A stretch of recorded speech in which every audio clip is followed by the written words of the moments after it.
everybody. It's October 13th. Welcome to the Loomis Town Council meeting.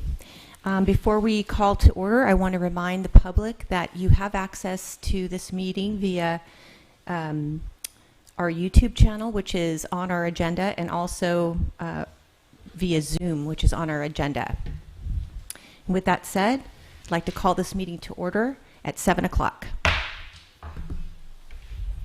May we have a Pledge of Allegiance, please. I pledge allegiance to the flag of the United States of America and to the republic for which it stands, one nation, under God, indivisible, with liberty and justice for all.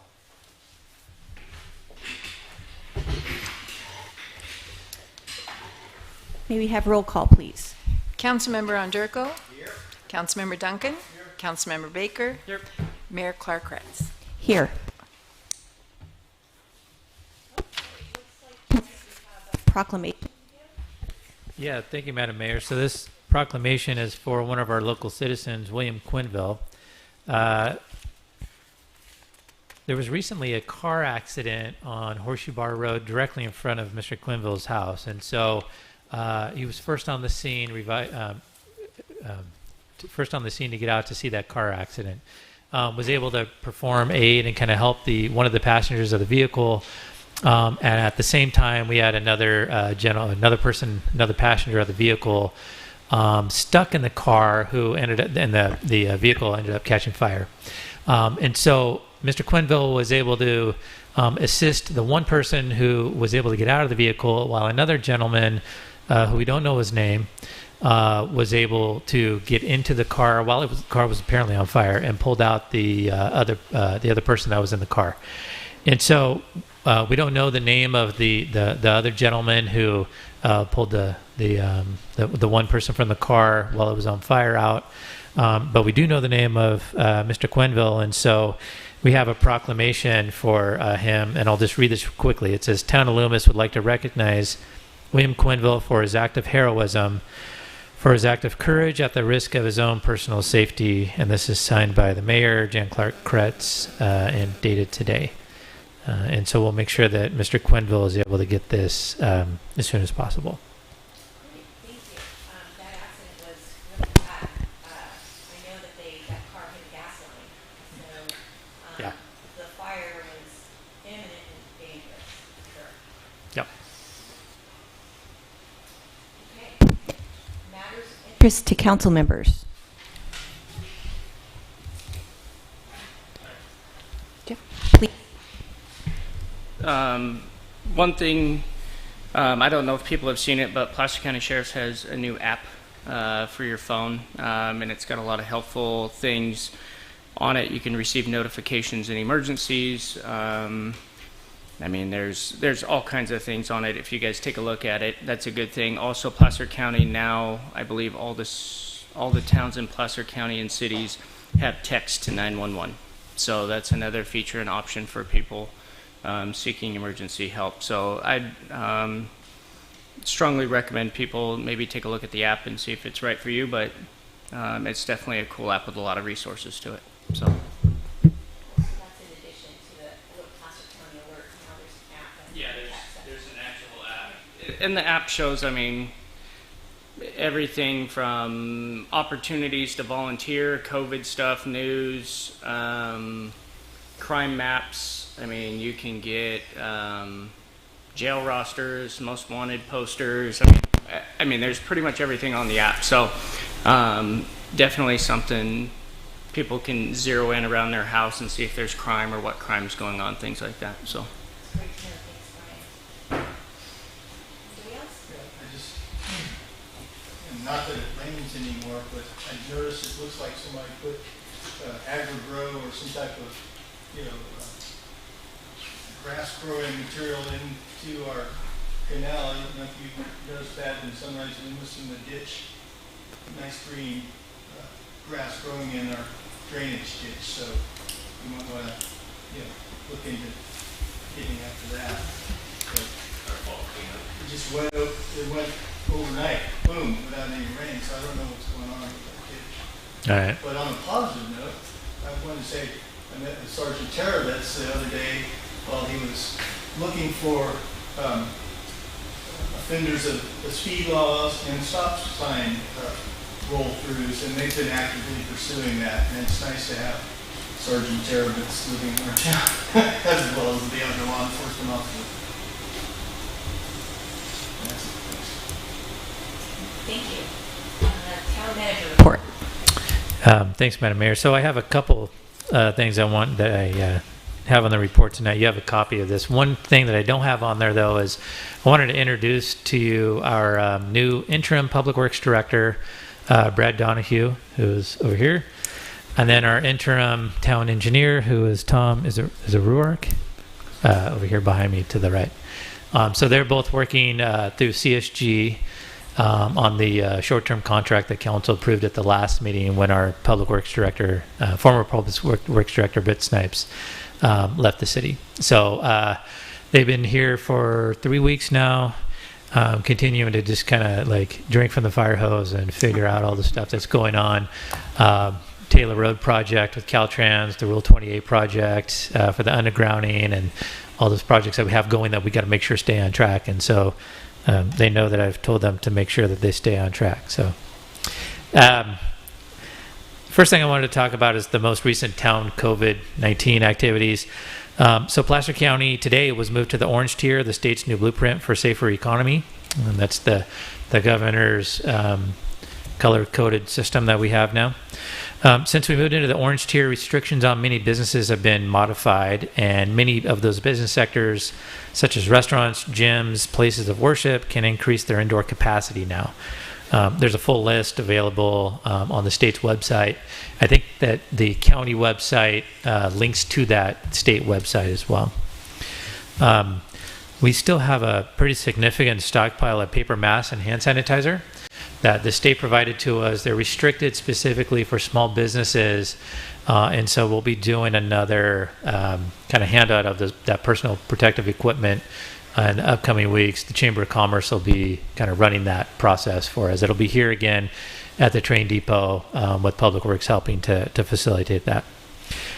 We got the new free public Wi-Fi system set up at the train depot here, and then also at the library, so that's been operational. I came by a couple days last week, and there were people out here with laptops working in the nice sunshine, drinking coffee in the morning. They didn't come out in the afternoon because it was too hot and too smoky, but the mornings were pretty nice. And so we have seen people out there using those. And then the other thing that Sarah's going to talk maybe a little bit about this, Sarah Comstock, our community engagement librarian, but we're looking at reopening the library, the Library and Community Learning Center to the public on a limited basis in the upcoming couple weeks. And I'll post something to Facebook and then also to the town's website when we have a firm date on when that's going to actually happen. One other thing I wanted to talk about was the general plan update. The general plan update, updated schedule and all the stuff that the activity report is on the town website for this past month. It didn't make it onto the agenda for some reason. There was a miscommunication, but it is posted to the town website. So you can look on the website for that. The notice of opportunity to serve and the interest and qualifications forms for interested community members for the different committees that we have was released. We have a total of 23 applications so far to serve on committees. Deadline to file is October 23rd for the Housing Committee, and council will be looking at that Housing Committee assignments at the November 10th council meeting. It was on the agenda for tonight, but because the application deadline is on the 23rd, obviously we can't have the committees be seated in the middle of the application period.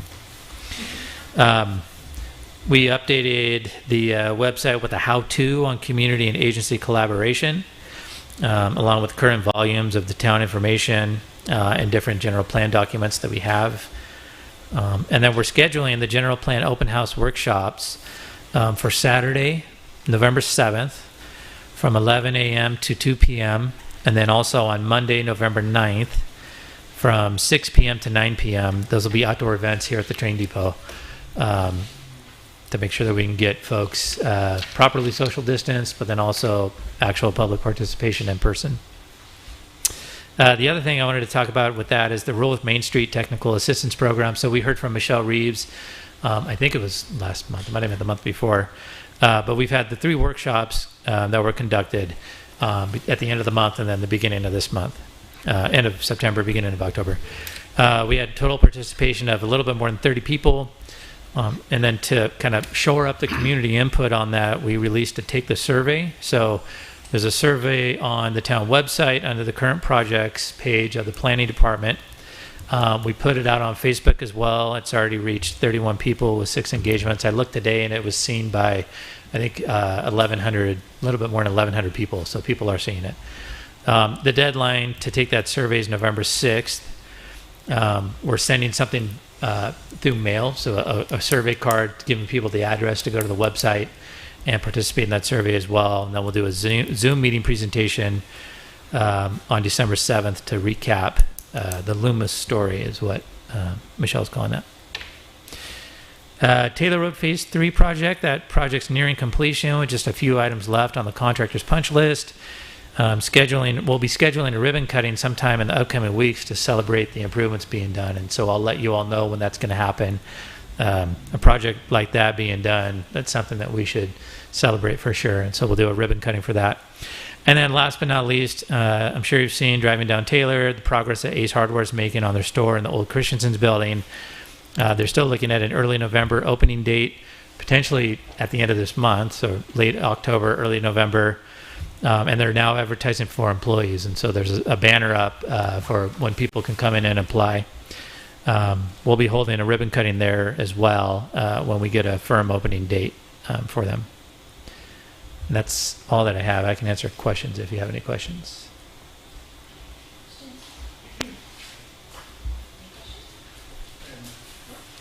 Thanks. I have a question for you.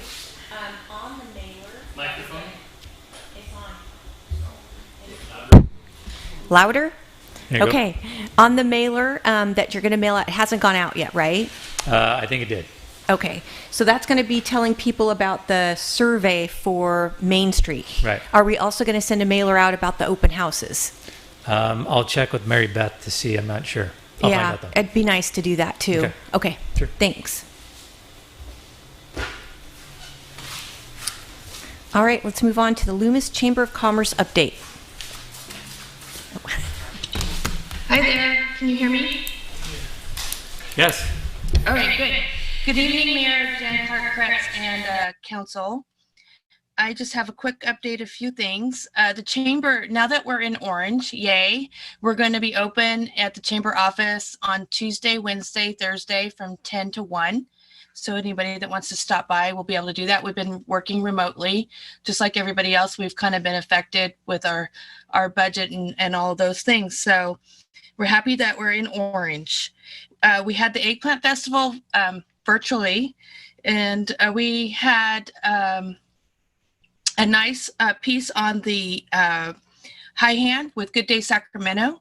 And we had Shine with Purpose, a nonprofit, put out signs with eggplants. We love Loomis, and they said eat, shop, sip local. So we're still pushing everybody to, come into town and shop local and eat local.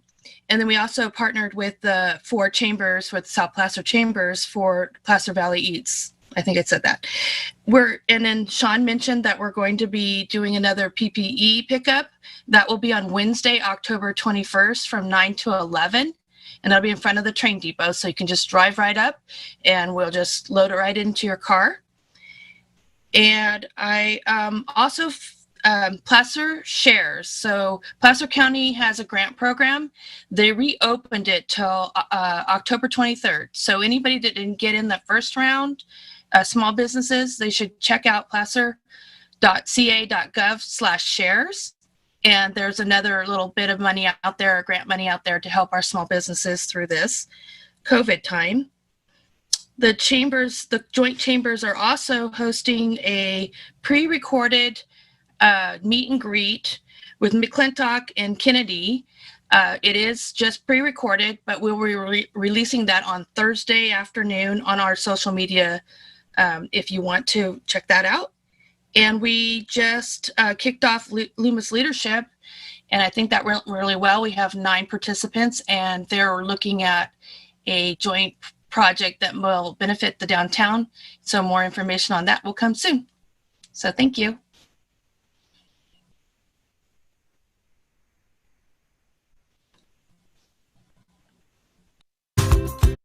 Comment for items not on the agenda.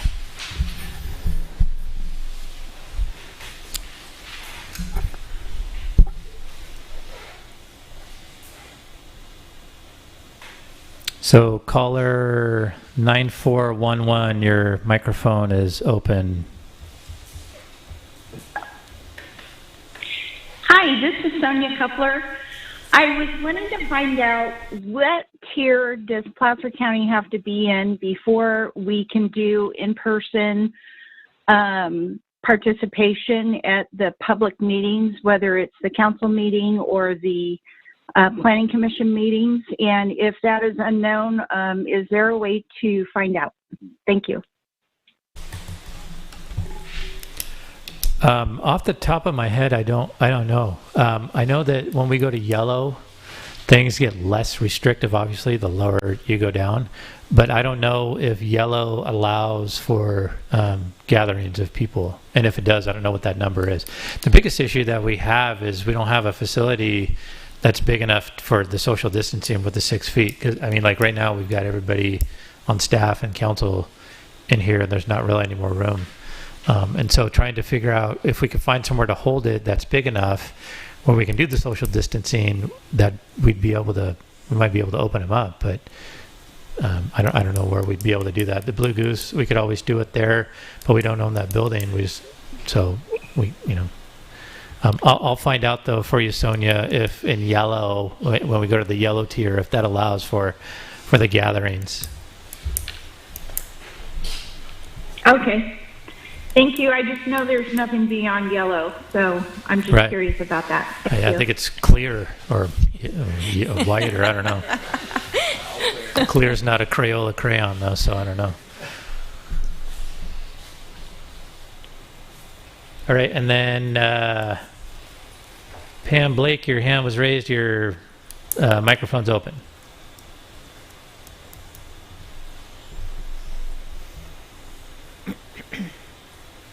You'll need to unmute yourself if you want to speak, though.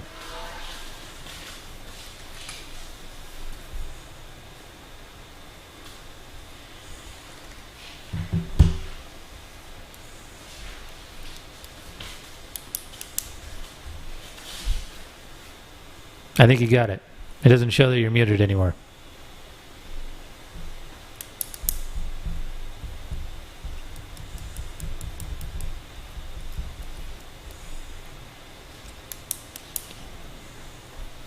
Pam Blake, are you there?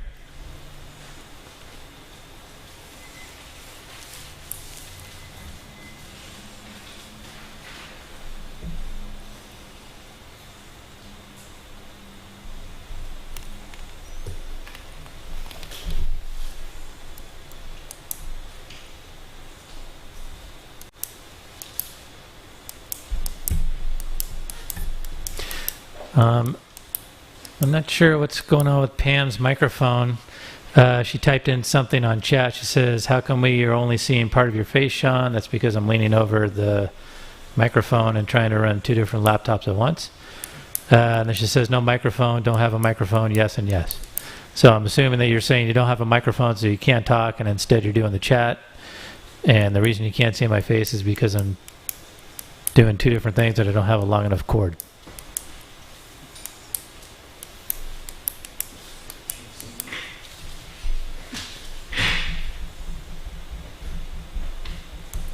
And she says, okay. And it looks like...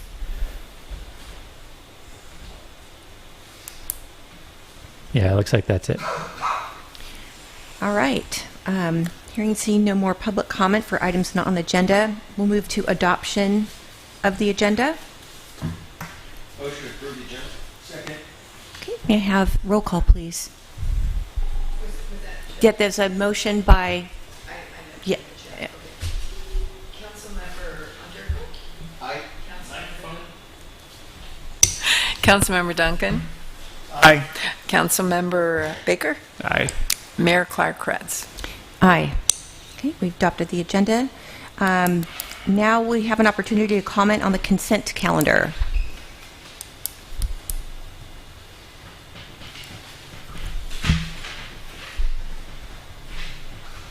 And do we have any? Okay. So we have no public comments. Nobody raising their hand to comment, at least. Okay. And then can we have a motion then? Second. Can we have roll call, please? Councilmember Duncan. Aye. Councilmember Baker. Aye. Councilmember Onderko. Aye. Mayor Clark Kretz. Aye. We're going to move to business item number 10, Pioneer Community Energy Presentation on Possible Expansion. Thank you, Madam Mayor. So I was requested by Vice Mayor Duncan, who was the Pioneer Energy representative, and then also by the new executive director, Don Eckert, who is on the Zoom call today, to put this on for you to discuss the potential expansion of Pioneer into El Dorado County and the city of Placerville and El Dorado County. I'll note that Don sent me a couple of letters of interest from El Dorado County itself, and then also from the city of Placerville. I'll put those in your boxes for you, and then we'll post that to the website as well. So with that, I'm going to turn it over to Don, and Don's going to try to do the screen share thing, and if we can't get that to work, I got the presentation too. So you ready? Thank you, Sean. And we are ready. We're just pulling up the presentation now.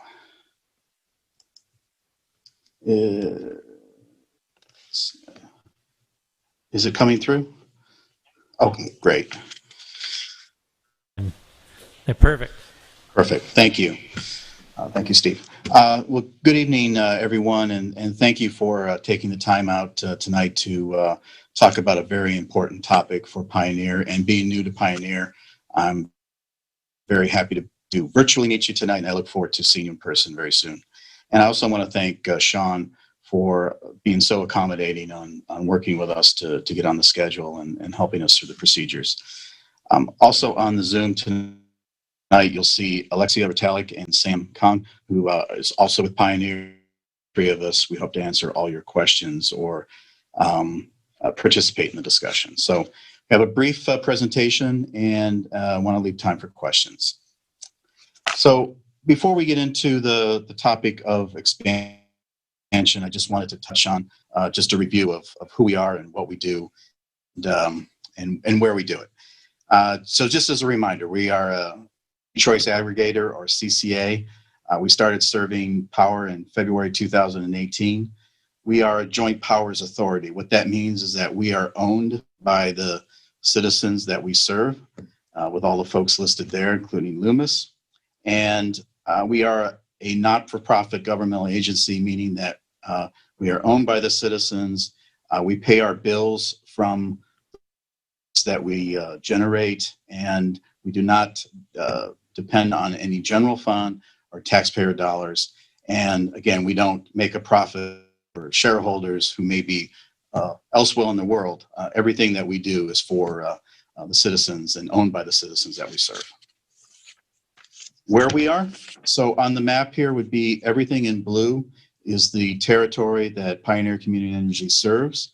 So you'll notice in the bottom left part of the map, and then on the top right, we do not serve spill or SMUD areas. So when the legislation was first put in place to create CCAs, it really was a focus on investor-owned utilities. And so a public power agency such as Roseville Electric, which is owned by the city of Roseville, that would not be a territory that we would be in.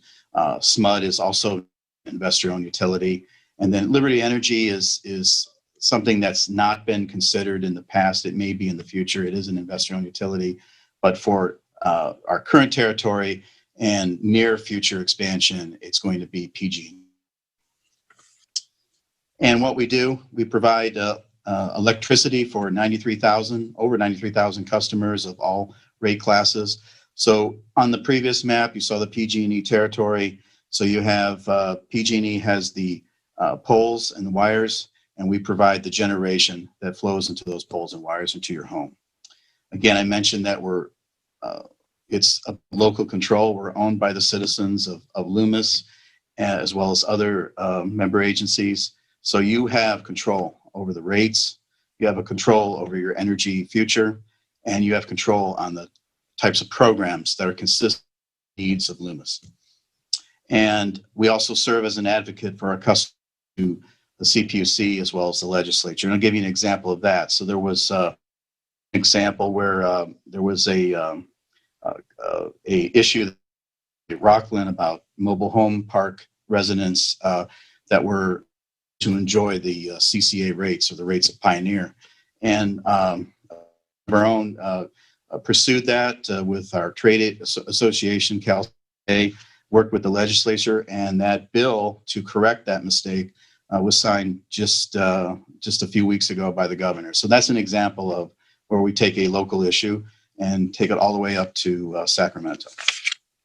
And then lastly, I just want to review benefits from Pioneer in the form of rate savings. So looking at February 2018, when we first were commercial, serving customers up through June 2020.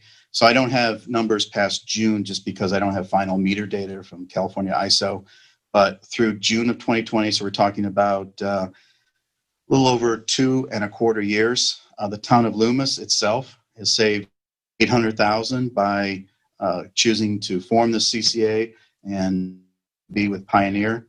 The territory in total throughout Placer is over 28 million. So the effort and the resources and the risk that it took to create Pioneer has seen a very significant return on your investment. That's $800,000 for Loomis. That's not being sent to San Francisco. It's staying with the town over the last 2.5 years. And as I talk about expansion, it's about adding to this slide, continuing to have rate stability and adding rate competitiveness. And hopefully 6 months to a year from now, we have even better numbers to discuss. So that brings us then to tonight's topic, which is expansion opportunity. I'll start from left to right. So in August, it really started as simple as an introduction between the county, El Dorado County, Placerville's city manager. And it quickly turned into, we have the same vision and values to, we should be doing business together and let's see where this goes. We felt there was a good opportunity here. Sam and I then met with the Pioneer Expansion Committee, which featured board members from Pioneer's board. And we briefed them on this opportunity. We received the go-ahead to hire a consultant to do what we call an impact assessment, which basically studies the financials to make a determination if this is financially beneficial or not, which is one of the criteria. I'll talk about the second criteria in a moment. And received the go-ahead from the expansion committee to move forward. We then, before the board meeting in September, briefed each board member on expansion and what's going on with this. We then received approval from our board to have the authority to prepare an amendment to the joint powers agreement and to our implementation plan that would eventually be filed with the CPUC at the end of the year. The same time that we're talking with our board, El Dorado and Placerville were also making presentations for those folks as well. And they have passed their memorandum of understanding, which said that basically we're not wasting our time moving forward. If it makes sense, we want to be part of it. And then eventually led to ordinance approved by both the county and the city to request to join Pioneer Community Energy. And then that brings us to tonight, which is where we're discussing this opportunity with you. And you might ask, well, why are we talking about this now before we have the results of the impact assessment study, which I'll talk about later on near the end of the presentation. And it really has to do with timing. So if normally I would have the financial results ready to go, they would have been reviewed by Director Duncan, who's on our board. And we would have that as part of the discussion action. However, we're doing this in parallel of that study being prepared simply because we have to have a implementation plan filed with the CPUC to add El Dorado and Placerville by the end of December to bring them on in 2022. And so we couldn't wait then till November after the impact assessment study is done to then brief you and then wait another month after that for a decision. Instead, we're doing this in parallel, mainly because of the very tight time schedule. So as you consider expansion, I really think it's important that you understand that for the citizens of Loomis, that they understand what everybody is getting out of this transaction. It needs to be a win-win-win for all, or it doesn't make sense. And so let's just first start off with what is in it for El Dorado County and City of Placerville. So the end goal is they want what you have, and that is they want rate competitiveness. They want to be able to opt out of PG&E, and they want local control, something that they haven't had over 100 years. So they want to be part of this, but they're also getting something out of this by joining Pioneer Community Energy. And I'll start from left to right. So with startup capital, it took a lot of resources and a lot of time and money to be able to form the CCA. You had to hire a lot of expensive consultants and professionals to form the JPA. You had to communicate that to the public, eventually vote on it and create it. Then you had to staff it. And ultimately, the biggest startup capital involved is when you first launch the CCA, you're going to have power costs come in faster than when the revenues come in. And though there's a capital gap, and there's that financial risk was taken by the owners of Pioneer Community Energy, and Placerville and County are getting to avoid that. That's a big value for them. Time. So if they were to do one on their own, form their own CCA, you're probably looking at 2024, 25, where we're talking about bringing the benefits to them in 2022. So they save on time and they save on knowledge. It's much easier to make decisions on multi-million-dollar power procurement decisions when you have 7 other members of the board who have been making those decisions for the last 2.5 years. Plus you have staff and consultants already on call ready to make recommendations for you, as opposed to making those decisions while you're in the middle of a learning curve. So it's a good win for El Dorado County and City of Placerville. But it's also a good win for Pioneer Community Energy. And I'll start from left to right. So, you know, the number area for considering of expansion is this financially beneficial for Pioneer? And if it's good for Pioneer and it's owned by the town of Loomis, then it should be good for Loomis. So we share, our win is your win. In this case, you know, if we have a stronger balance sheet, we're improving our margin with expansion, then the number one goal for me is to not talk about rates for another 2-3 years or as long as possible.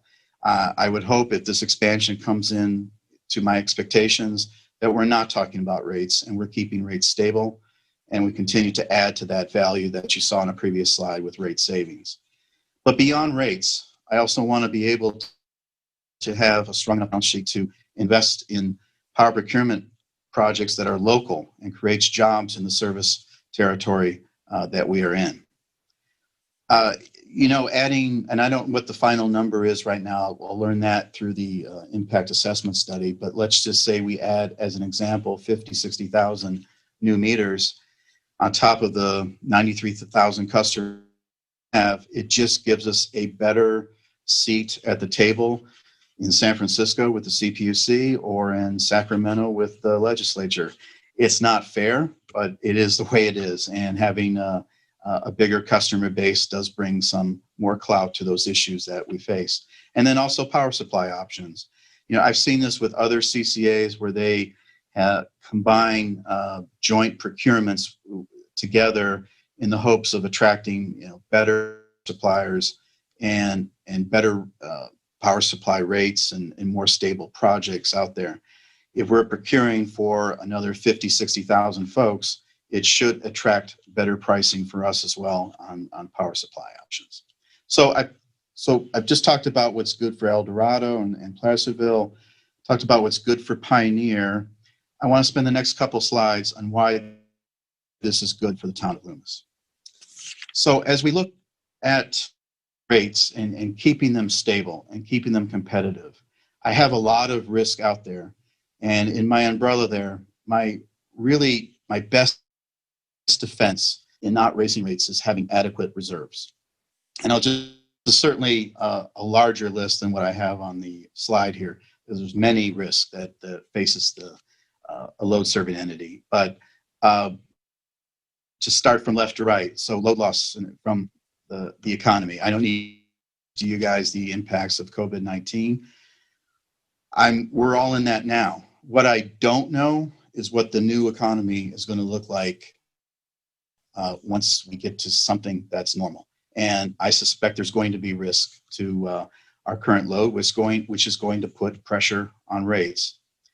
We have power supply pressures. So, the power supply itself, the energy is really not the issue. It has to do more with being compliant with resource adequacy, or its capacity is another word for it. And that is to provide reliability to the grid. And we saw an example of that during the last heat wave in August, where there was issues of from California ISO and threats of rolling blackouts because there wasn't enough resources. And so that's an example of where I'm getting pressure on power supply in the next 2, 3, 4 years to be compliant.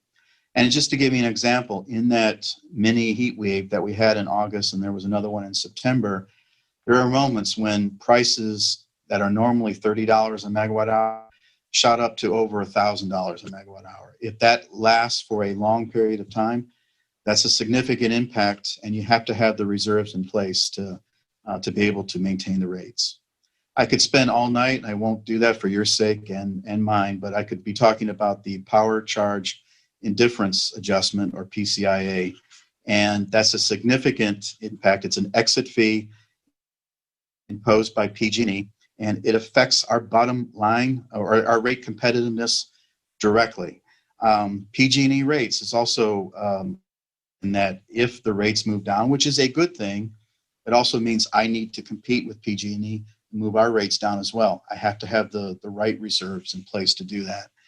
And then a less of a threat in the near term, direct access. And what this is it's a cap imposed by the CPUC that limits the availability for large industrial or large commercial customers to be able to get their power from an electric service provider such as a Shell or a Calpine and bypass PG&E and bypass the CCA. Right now, there's a cap in place. If that gets raised in 2024, 2025, it may not be a significant impact to Pioneer, but if you lose 4 or 5 of your top 20 customers, that loss of load needs to be made up somewhere. So this is just an example of the pressure that can happen on rates, and it's how and why it's so important to have the right reserves in place. So where do we stand on reserves? So FY20, that just ended on June 30th. These are unaudited financials we're going, but I think it's a pretty good picture of where we're at.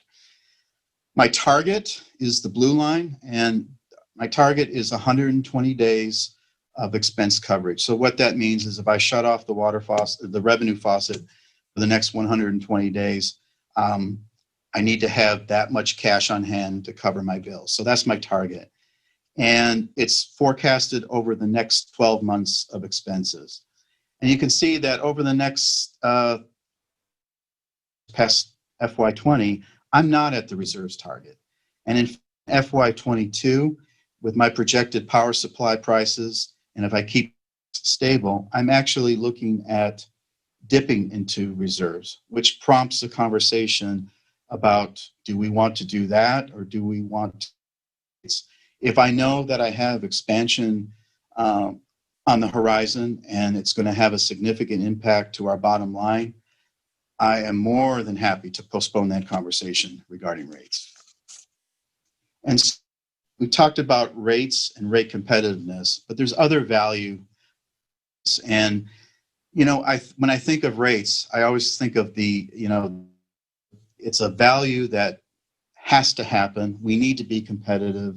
We need to keep the rates as stable as possible. But it's kind of like when you go on a plane, if the plane lands safely and it lands on time, that's great. But what you really thought was valuable on that flight is if for instance, up to first class when you didn't expect it, which by the way has never happened to me. But it's the things that you say, wow, I really had a great time on that flight.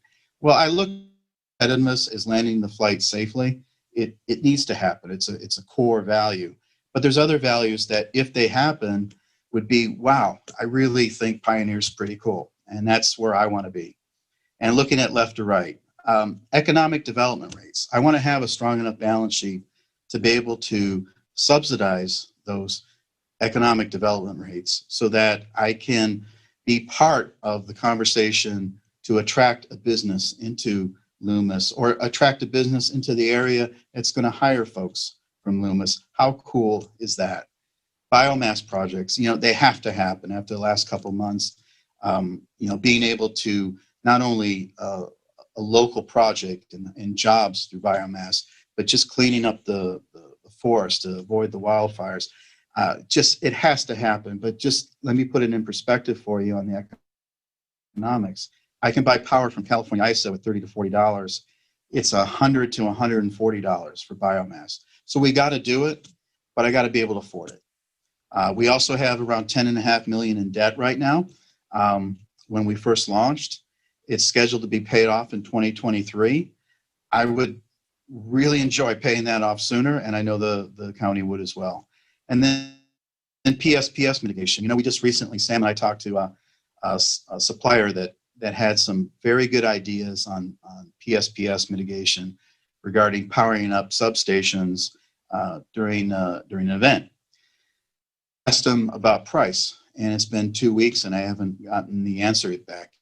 Either means that it's being developed, or it's a whopper, and they're afraid to tell me. So it's one of those things where we want PSPS to happen. It needs to happen. It's got to be addressed, but it's not going to be for free. And so we want the expansion to be able to support those efforts as well. So we talked about the expansion, how it helps Placerville, El Dorado, Pioneer, and hopefully the folks of Loomis have seen the benefits that come out of it as well. I also want to talk about governance.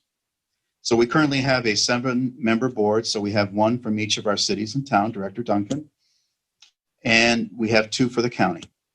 If El Dorado and City of Placerville joins us, they will have 1 seat each. That would give us a total of 9. And my third bullet point is really what I consider beyond the finances, it's second most important criteria when you're talking about expansion, and that is you need to be able to expand in areas that share the same values and vision that the current board has.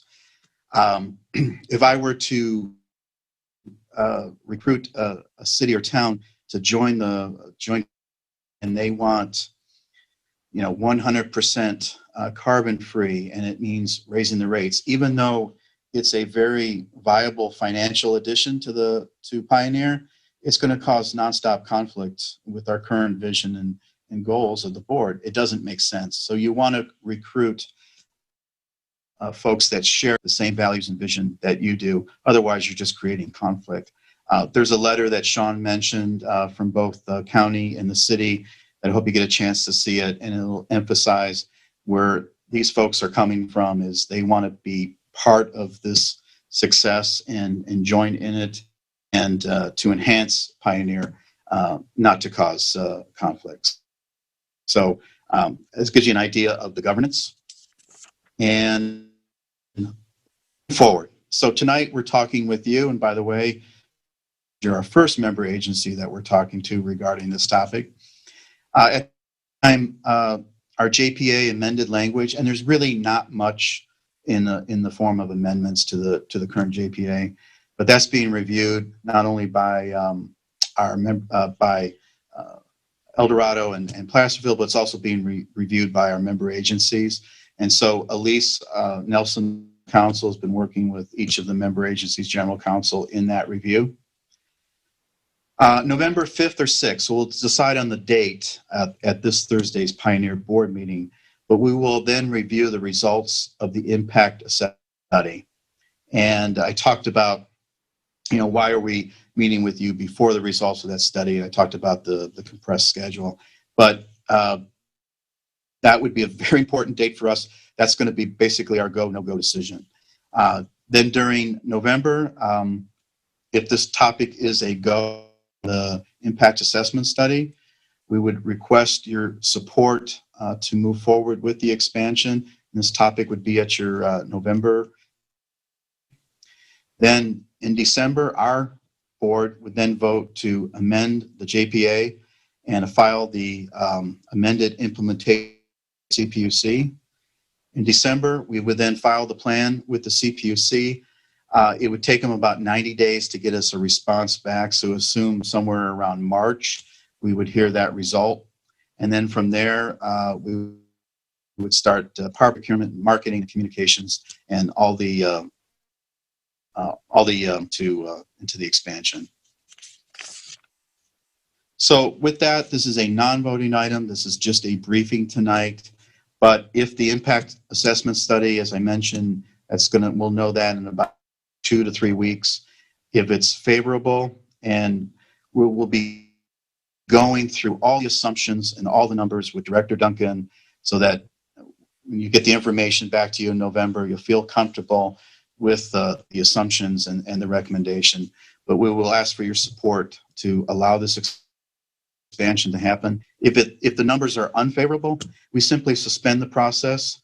Let's look at it again next year and see if the numbers make sense. I wouldn't want to say no to permanently to El Dorado or Placerville. The numbers are unfavorable. We just suspend the process and reconsider it in the future. With that, I really appreciate your time. I'm happy to take any questions. Also, I have my email and cell phone up there, so feel free to contact me if you have questions, or any of your citizens have questions about this or anything about Pioneer. I'm happy to answer them and meet as many folks as I can. With that, between myself and Sam and Alexia, we're happy to take it. Thank you, Don. Do any of you have any questions for Don? No? Okay. Welcome to Placer County, and congratulations on your new position. A couple questions for you.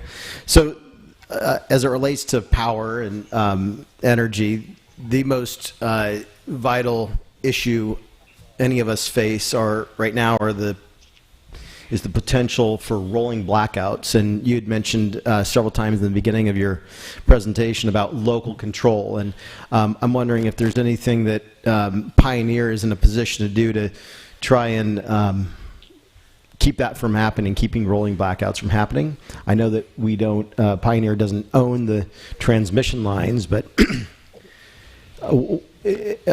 does the board ever have any discussions on getting involved on that side of the business? Yeah, thank you for that question. So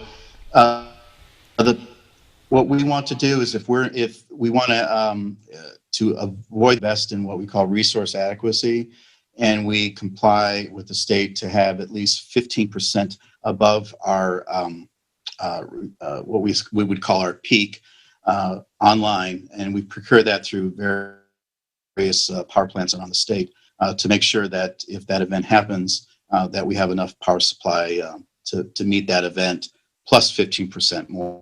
So that's one way to mitigate that. Obviously, we have we support the California ISO in any of the reliability issues, so that if they're short on, if they feel that they're going to be short on power, we're out there procuring it. And I'd like to also invite Sam to talk a little bit about, this is not related to the blackouts, a little bit about some of the PSPS mitigations. maybe some additional comments on power supply.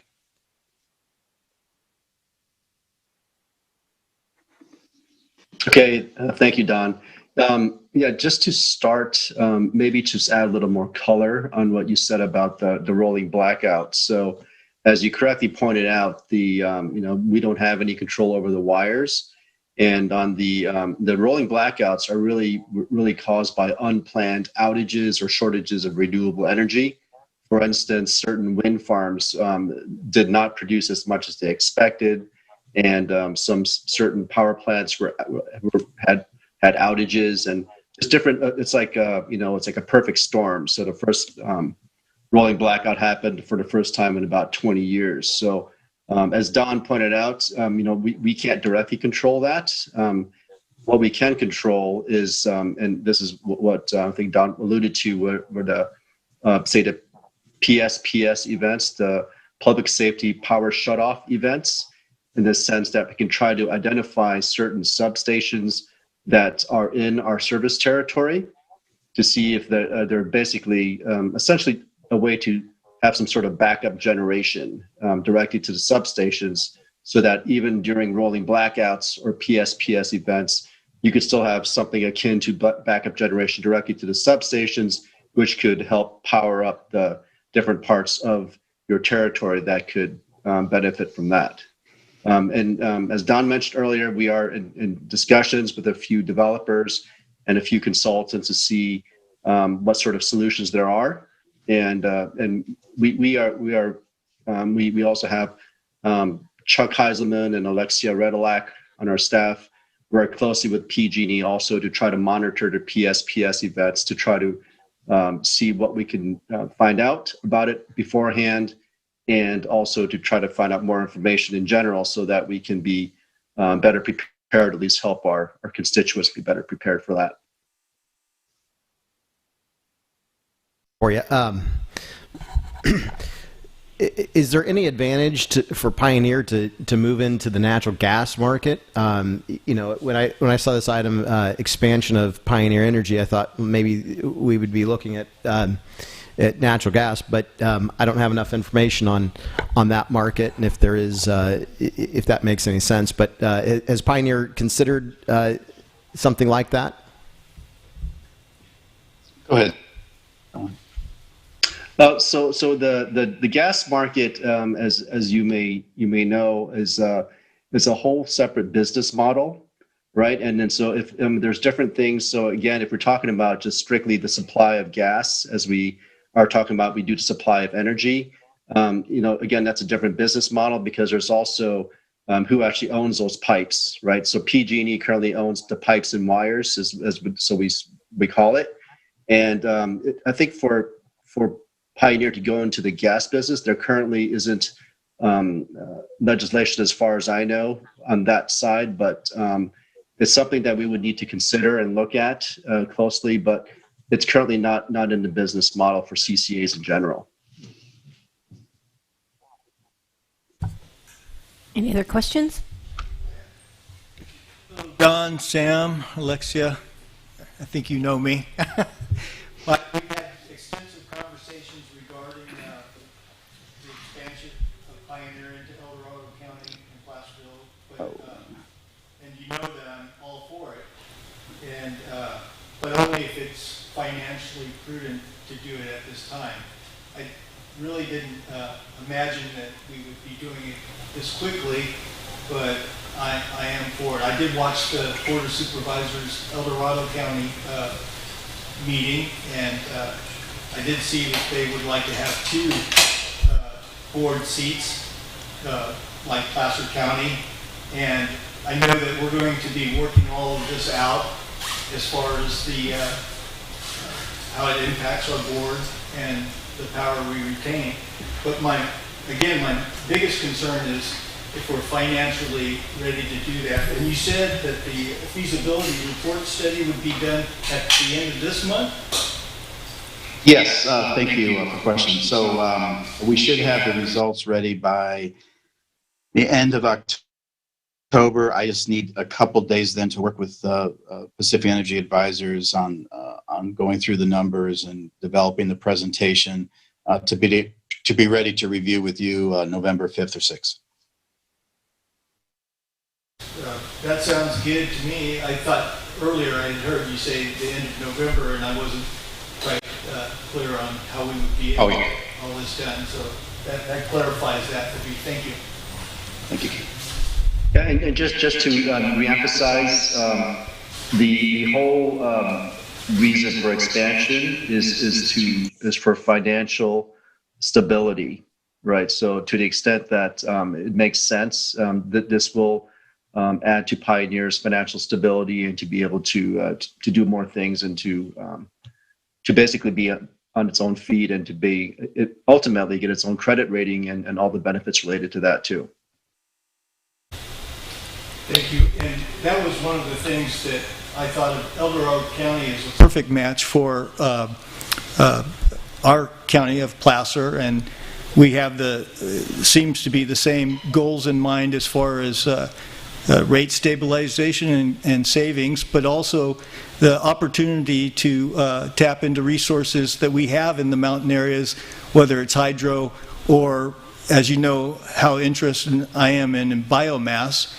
And I'm glad you made the point earlier that the forests need to be cleaned up. We could do some joint projects that have already been done at French Meadows by the state and Placer County and PCWA, but we could do that as well through Pioneer when we get back to a financial position where we can invest in these types of programs, as biomass is such an expensive energy, but there could be grants coming with all that's been happening with the forest fires, and I'm pretty sure CAL FIRE has some grants out there, so hopefully we'll get to that position and partner up with El Dorado County, if not soon, but in the future.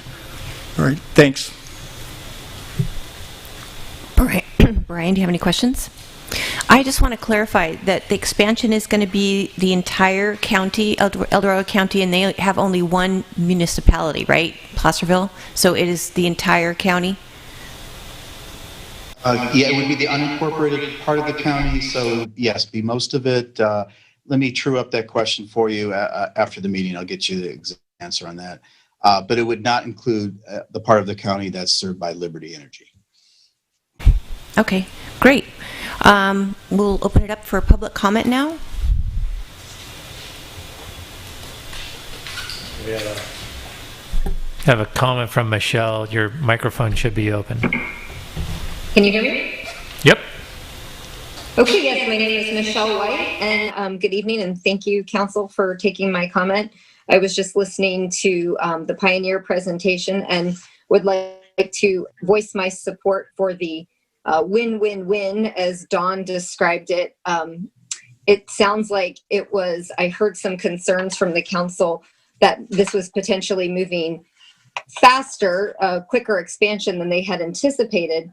But I do see the benefits in the economic benefits that it would maintain their goals of keeping the rates stable and low. And as a resident, I have calculated my savings actually from the Pioneer Energy bill. And I see, I am one of those Loomis ratepayers that has saved. So I can see how the expansion would add to that and looks like it would accomplish their goals of keeping our rates stable, as well as creating future economic stability with adding to the reserves and increasing the power supply options. So I would just like to say thank you to Pioneer Energy and thank you for taking my comment.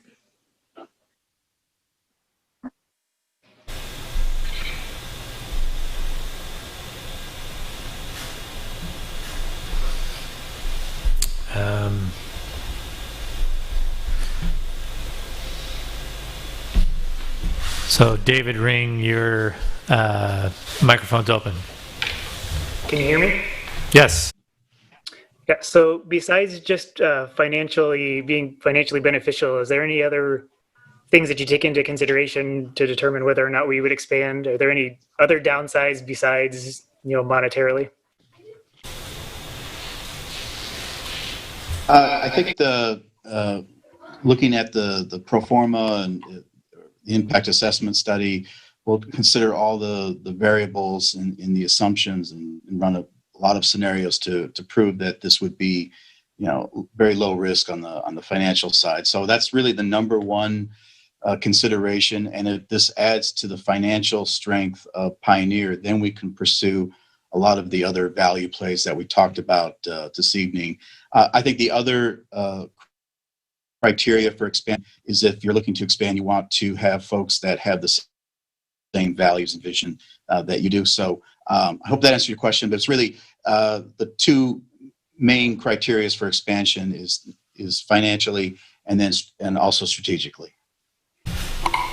Okay, thank you. And then 94011, your microphone should be open.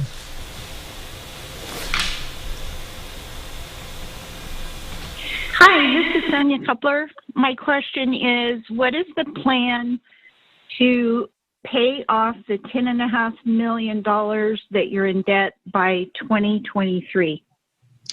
Yes, thank you for the question. So our plan is to pay off in equal increments of about $3.5 million this year, next year, and in 2023. So levelized payments until it's paid off in 2023. To the extent that the expansion has significant impact to our finances, I look to make one of the goals of this, one of the outcomes from this, to be able to pay that off sooner. But if everything holds as it is today, we look forward to paying that off in 2023 through the next 3 years of equal installments. Thank you.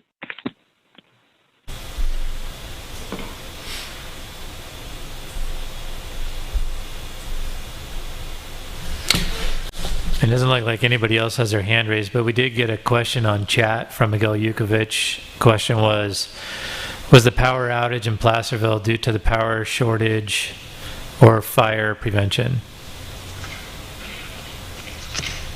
I don't know if you can answer that question or not. And maybe Sam, I don't know if you follow the PSPS really close. Yeah. So I'm not sure. Can you read that question again, please? Was it just recently, the one he's talking about?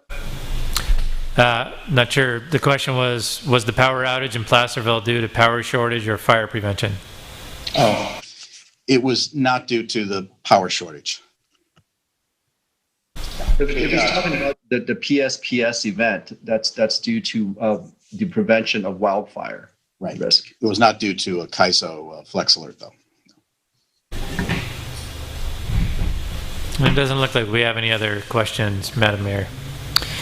Okay, with no more public comment, this item was informational only. Wanted to thank all of the people from Pioneer for giving us a lot of information, and thank you for your time this evening, gentlemen.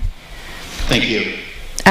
Let's move on to business item number 11, Loomis Library and Community Learning Center's annual report.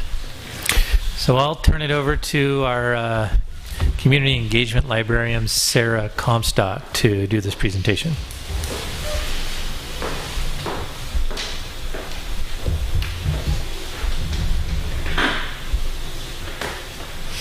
Good evening, everyone. I have to get really close to this microphone. I'm here to give our annual report for fiscal year 2020. And we had a very exciting year despite COVID. So, Sean's slide, please. Try.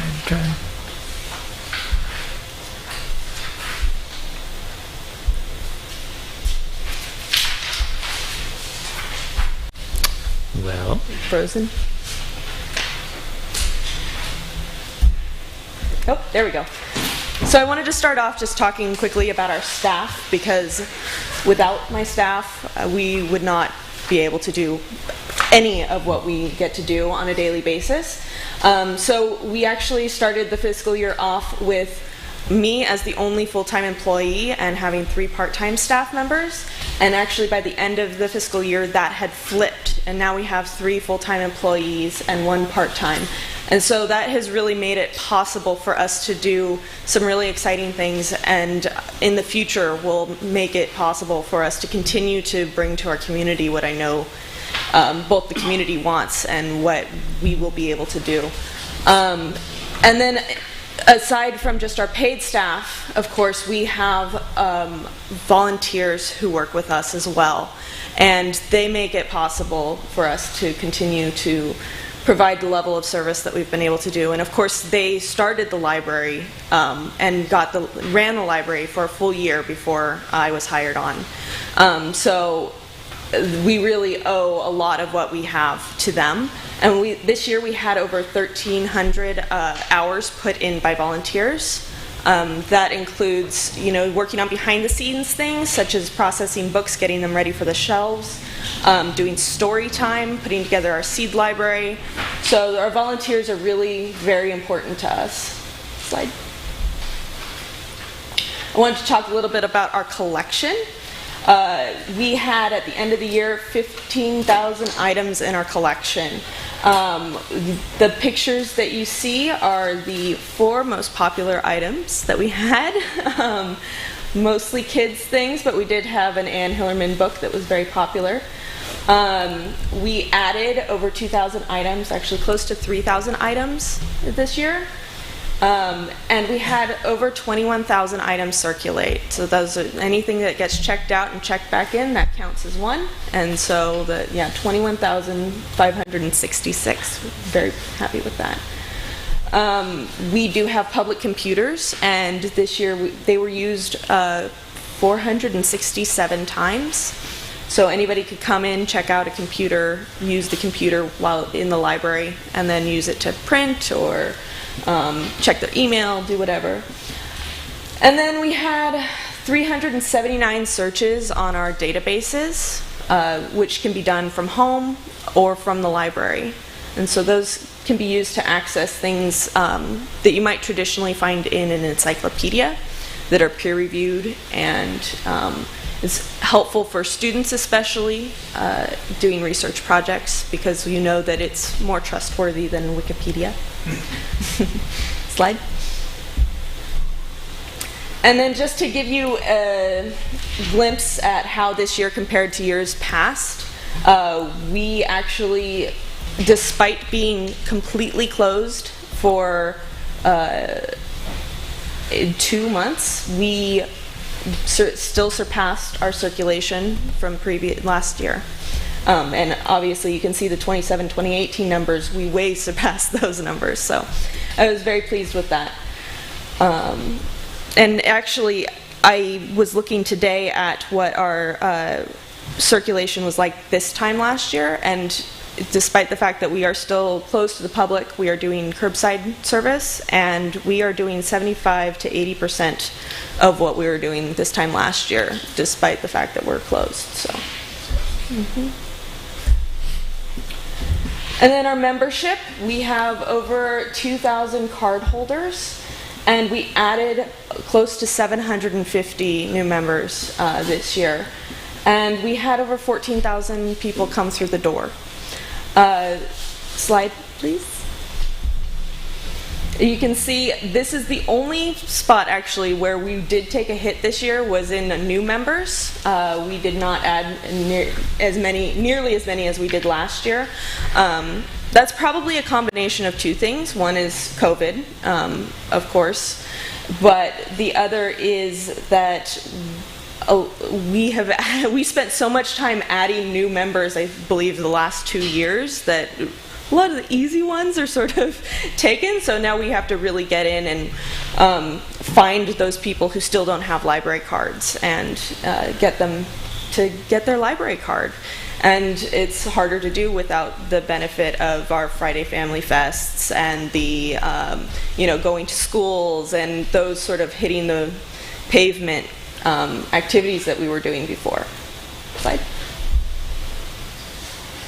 And then our programming statistics. So we had 324 programs last year. with close to 3,000 attendees. And like I said, this was all with also being closed from the middle of March on. So unfortunately, we didn't get to finish out the year with our programming, but we still had 427 and a half hours of programming that we were able to give our community in the fiscal year.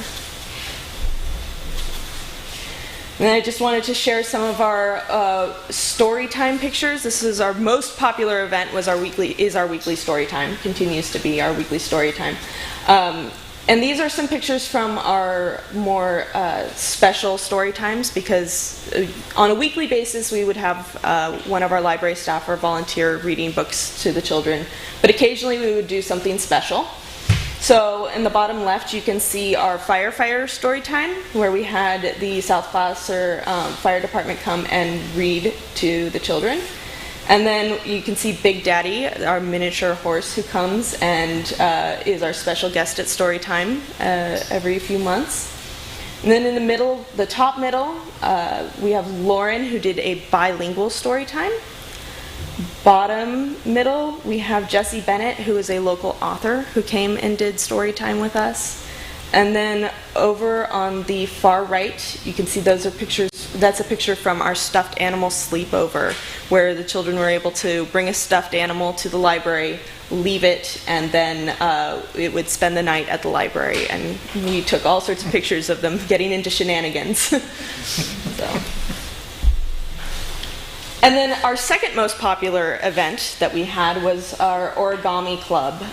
They met every month for this fiscal year, and that was very popular, and it ranged in all ages.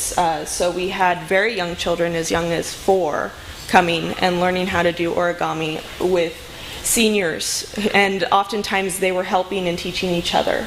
So that was a really great multi-generational event that really gained popularity, and we hope to be able to continue that hopefully soon. And then some other programs that we had our knitting group, teen game time, book club, town talks, smartphone training, flower fairy workshops, master builders club. You might know those as Legos. Cookbook club, summer reading, puzzle palooza, and then our various community events that I mentioned before, such as Eggplant Festival, Family Fun Fest. So, you know, that is something that has unfortunately taken a hit during COVID. We cannot have any events, and I'm looking forward to the day that we can start those back up again. And then our partnerships. We love partnering with our community members. If we can find a way to work them into the library, we will. Our big partners that we had were the Historical Society, the Loomis Quilters Guild, Lend a Heart, Lend a Hand. They did a Read to a Dog program for us.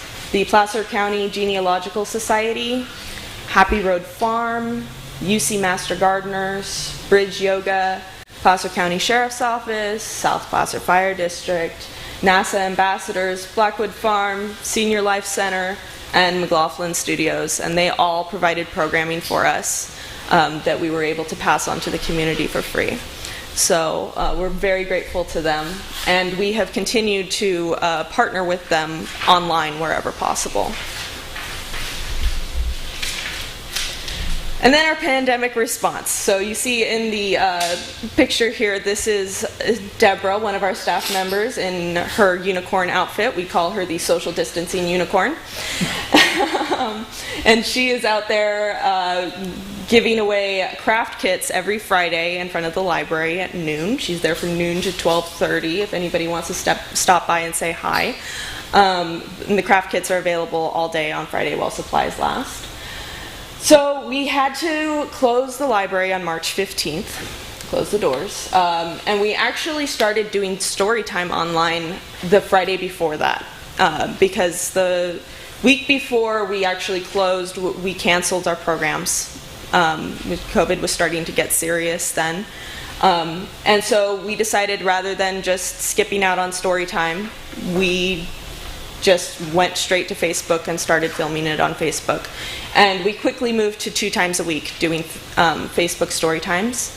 Deborah does our story times, and she has lately been going out into the community at various locations to try and just get out of the house and show people places around town. So those are on Wednesdays and Fridays on our Facebook page. Our staff has continued to work in the library and at home. Even during lockdown, we were there on alternating shifts, doing behind-the-scenes work and, answering questions. And then on May 20th, we were able to start curbside service. We were one of the first libraries in the area to do so. And that has been incredibly successful. Like I mentioned previously, we are doing about 75 to 80% of our circulation that we were doing while open this time last year. And it takes a lot of work, so I am very grateful to my staff because they have been troopers.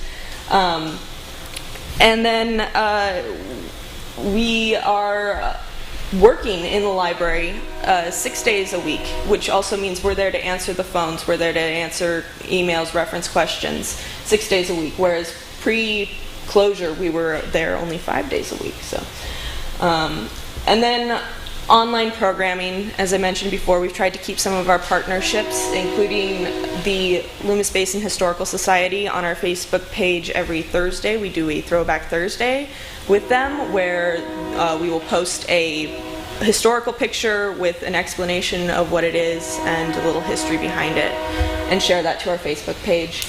And same thing with the UC Master Gardeners. We've been trying to share some gardening tips from them. We're working with the NASA ambassadors to bring online NASA programming, and that's actually also with the Lincoln Library. So we are partnering. It's sort of a 3-way partnership on that one. And slide. And then I just wanted to close with this quote: "Bad libraries build collections, good libraries build services, great libraries build communities." This was written on a card that was given to me actually on my first day on this job, and it has become sort of a personal, professional motto, and it's something that I really aim for with our library, and want to continue to I want to continue building our community through our library, and hope we will be able to. Thank you, Sarah. Any questions for Sarah? That's excellent news. It's so good to hear that so many people are accessing the library on the line. But could you say the names of your staff just to give a yeah? So we have Deborah Crosby, Susan George, and Kristen Brinkman, and they make the magic happen. That's great. Thank you. Any other questions? Excellent job. I know this year has just been crazy, unimaginable, and I'm extremely proud of the work that you and your staff are doing, and it sounds like your staff is busy behind the scenes, working really hard, and hopefully we can talk about reopening a little bit. Are we going to talk about that during the same? We're trying to figure out how that's going to work. So Sarah and I met last week to kind of talk about logistics. We're looking at being open the same days that we were open before, so Tuesday through Saturday, but on a restricted schedule, basically matching what we do with town hall. So it'd be 3 hours a day, but having alternate, not always in the morning or not always at night, so that way we're able to, on the library side, capture as many folks as we can. So some days will be open in the morning, some days will be open in the evening, and then Saturday, I don't think we figured out what day that would be yet, or what time that would be. The biggest thing we got to figure out, excuse me, is to get a plexiglass shield put up around the circulation counter to make sure that staff is being protected. And so we got to get that set up, and then once we do that, we should be able to transition to being open pretty quickly. Once we do open for in-service library services, though, the curbside service will fall off and we won't be able to do that because it takes too much time to try to do that. There's not enough time to do the in-person at the same time. So we'll switch from the curbside to being in person. Okay. And now that we're in the orange, it means that our capacity might potentially be more, obviously, than Yeah, this we're going to now? look at that and see what that means. Okay. Yeah. Excellent. Well, well done. Madam Mayor? Yes. I do have a comment and a question of staff.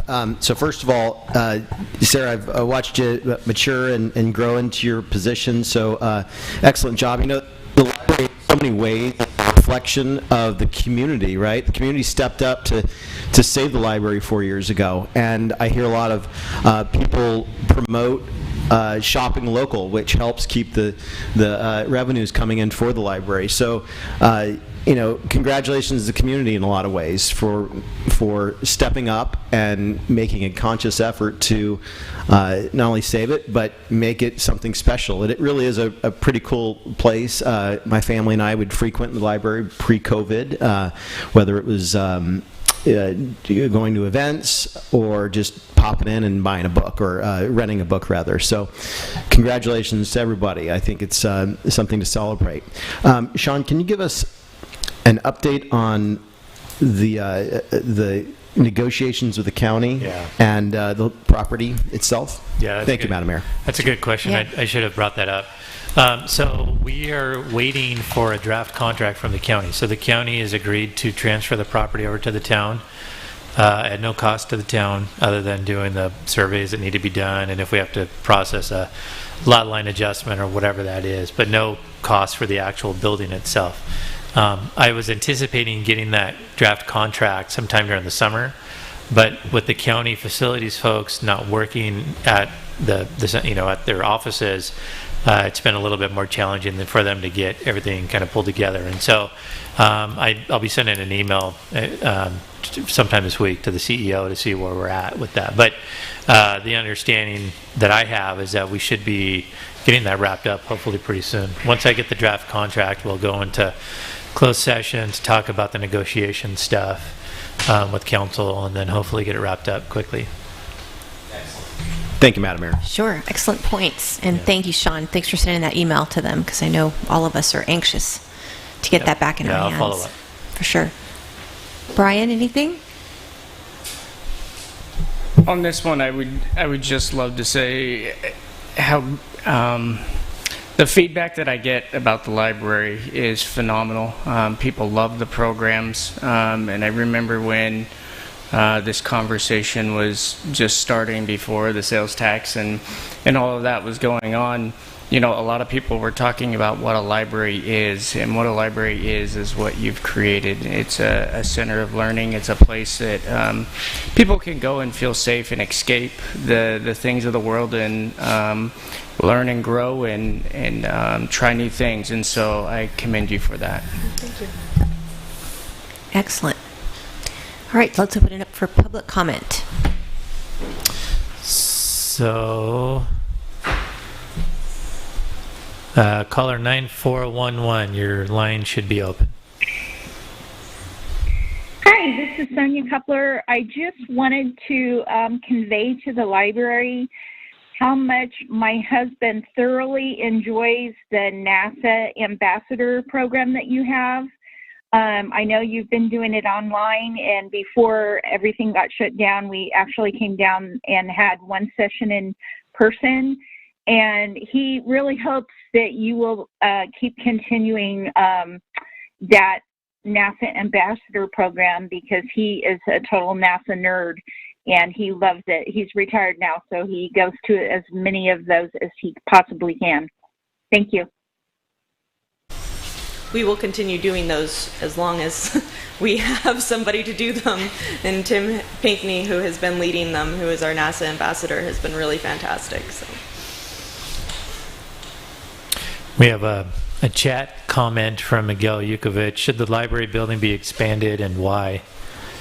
I don't think that the town's done a needs assessment on the library to see if the building should be expanded or not yet, because we don't own the building yet. So once that happens, and we're able to, let the maybe ink on the contract dry, then we'll take a look at something like that. But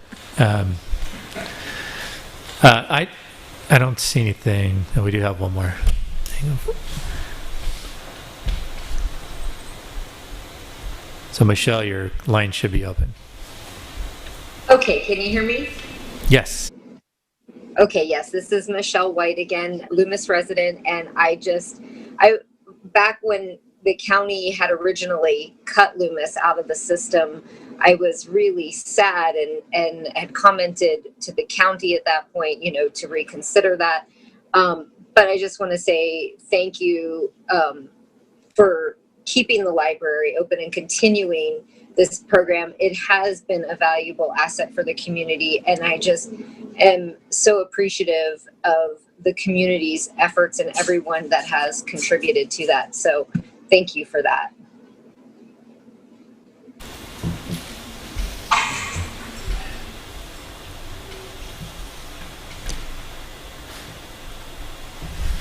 I think that's all that we have on the comment side. Can I add something just really quickly as the manager? Coming into this community right when this whole thing first started, and we were using the Friends of the Library, who really did an awesome job of keeping the library running with an MOU on a volunteer basis, and seeing what the community did to rally around the library, get the sales tax passed, have it be run by volunteers, switch over to one person on staff that was an employee of the Friends of the Library, and then switching to the town, running it as a department, and then dealing with COVID. And I mean, the job that you guys have done for this community is just tremendous. And so I'm proud to be the manager of this town with the library functioning the way that you do. So thank you very much for that. I really appreciate it. Thank you. Thank you, Sarah. And that was our annual report from the library. And again, you guys are doing a phenomenal, fantastic job. Please convey that to your staff for us too. Thank you. All right, we'll move to item number 12, Loomis Local Business COVID-19 Grant Program. Thank you, Madam Mayor. Excuse me. So last month, the council established the Loomis Local Business COVID-19 Grant Program, setting aside 100% of the town's CARES Act funding, which is $85,000 plus change, $85,047 or something like that. We had a kind of a short window on the grant application period. So grant applications opened up grant applications were due on September 30th. So the town received 15 grant applications total. All of those were approved for funding by me as the town manager, with concurrence of the finance director, the mayor, and the president of the Loomis Basin Chamber of Commerce, who is Ryan DiMartini. And I'm going to run through the grantees that we have so far. But all told, the grant applications totaled $37,500. Grants were for $2,500 each, and they could be used for any expense that was related to COVID-19. There were restrictions on the number of the number of employees per business, the amount of revenue per business. So there were some parameters on who could apply. So the grantees. There's 15 of them, and they're listed in the staff report. Rather than read through those, you can see that yourself. Because we haven't used up all of the funding, we're now bringing forward a potential second round of grant funding. We have $32,547 of remaining funding. And staff is now recommending on the second round of grant programs the following changes to the parameters of the program to help some more businesses. So the first is to drop the minimum gross receipts level to $18,000. It was $25,000 at first for the first round, and so dropping that to $18,000. I know of one business specifically that couldn't apply because they didn't meet that threshold, and so looking at dropping that to $18,000. The second staff recommendation is to increase the maximum amount of employees allowed for eligible businesses to 50. That lines up with what the county's maximum employees is for their CARES Act grant program that they have. And then the third would be to increase the available grant amount to $3,500, so an extra $1,000, including increasing the awarded amount to the first round applicants to the same $3,500.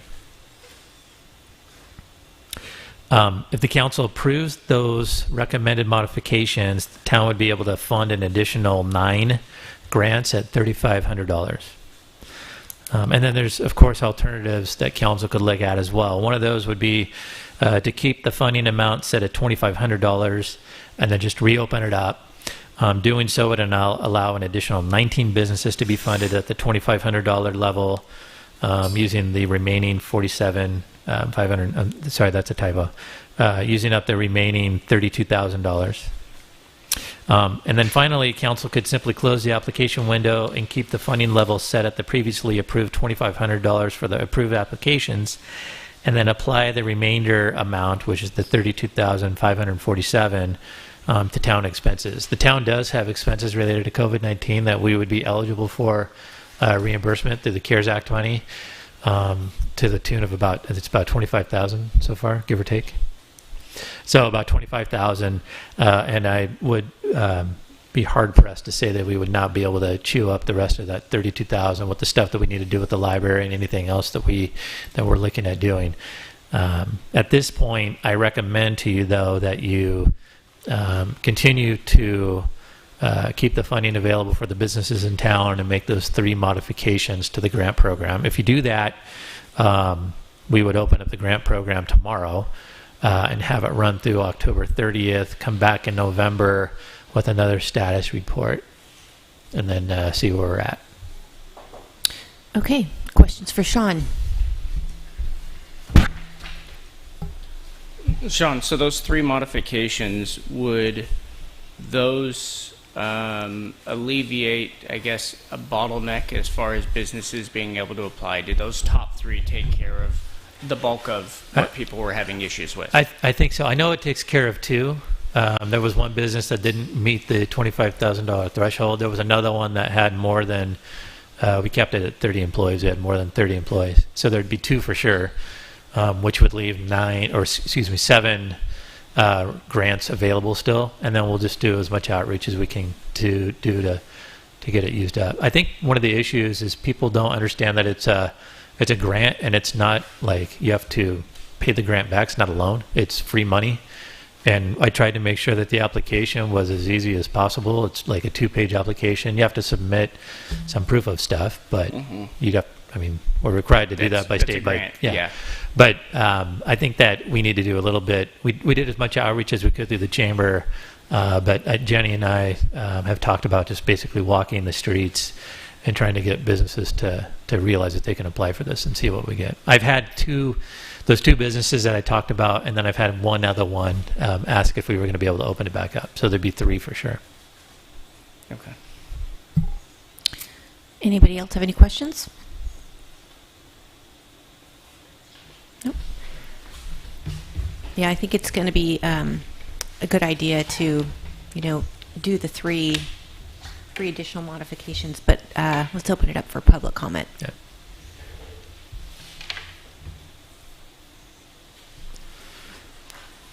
So it doesn't look like we have anybody raising their hand for a public comment. Oh, wait. I got a chat thing here. Jenny Nisley, Executive Director of the Chamber, want to say a great job to staff, especially thanks for being there for it. That was about the library. Apologize for that. Jenny said, can I speak here on YouTube? Don't worry about it. I guess that was about the previous one as well. Can't speak on YouTube. YouTube comments are turned off. And it doesn't look like we have any other public comments. Okay, we'll bring it back to the council. And is there a motion to approve the modifications as recommended by staff? Motion to approve the staff recommendation. Second. Roll call, please. Councilmember Onderko. Aye. Councilmember Baker. Aye. Councilmember Duncan. Aye. Mayor Clark-Kretz. Aye. Motion passes. All right, let's move to council committee reports. Anybody have anything to report? No?